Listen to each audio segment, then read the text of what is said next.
So believe it or not, no, it's probably my fault, but I kind of think Ayn Rand metaphysically was, anyway, interfered with my puppy, and she got in turpentine, which is not like me, to be so uncareful.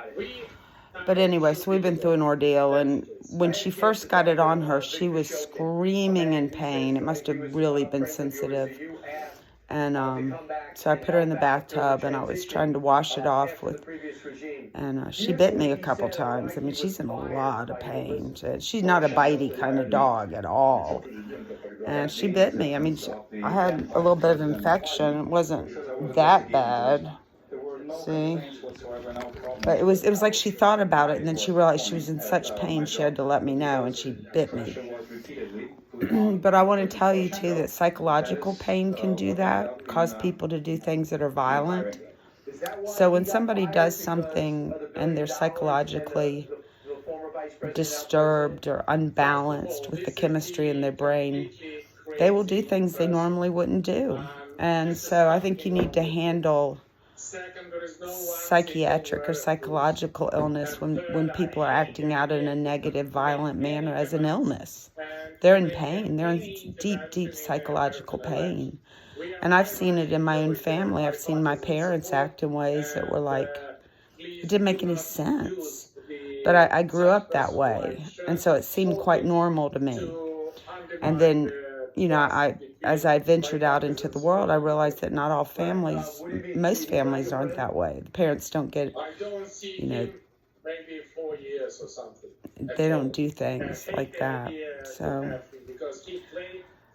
anyway, I just think we need to keep it in mind, because if we can get to the root of the problem and we can fix it, then we won't have so many outbursts of psychological pain. It's easy when someone breaks a leg, or break their back, or, they get scalped by an Indian.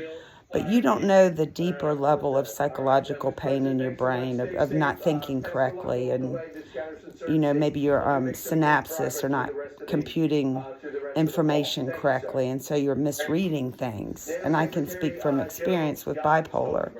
But to me, the reason I'm saying this is because if we see a person behaving that way, say it's the mass shootings, I can't explain Bonnie and Clyde. I mean, they just seem to have a good time shooting people. I don't know about that. But, definitely in some cases, it's a deep psychological, psychiatric, chemical imbalance in the brain that makes the person really, maybe they can't connect to people. Maybe they can't talk to people and connect on a good level. And so you see the anger and the separation. And that is a big warning, like this person needs help. And it doesn't warrant anger. Fear, maybe. You do maybe need to fear someone that's outrageously angry. But it also could mean that they need psychological help. And I guess if it's happening to your child, if you're not trained or you don't understand, you might stay involved in a very unhappy, unproductive relationship for a long time without realizing that child needs to see a psychiatrist and start to work on chemical imbalances in the brain, or just sometimes just an overload of issues can come down on a person and cause the stress of the brain to break. I had a friend that in college, she just had too much on her. And she said, and she's married to a lawyer, and she was a good friend of mine. And she knew about my bipolar. And she said one time, she had a mental breakdown at college. I think she was at Harvard. She said, I got up on the table and I just started spinning around in circles and pointing my finger at everybody. That's not dangerous, but we do have...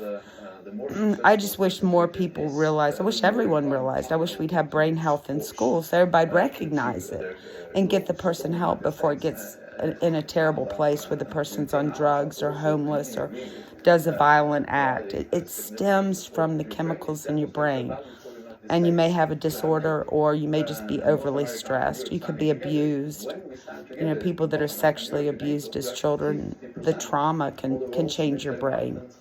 So we have to recognize and study the brain as an organism that is the pilot of your car. That brain is driving. You know, your body is secondary, but the first thing going is your eyesight goes to your brain, your olfactory nerves go to your brain. What you say goes to your brain.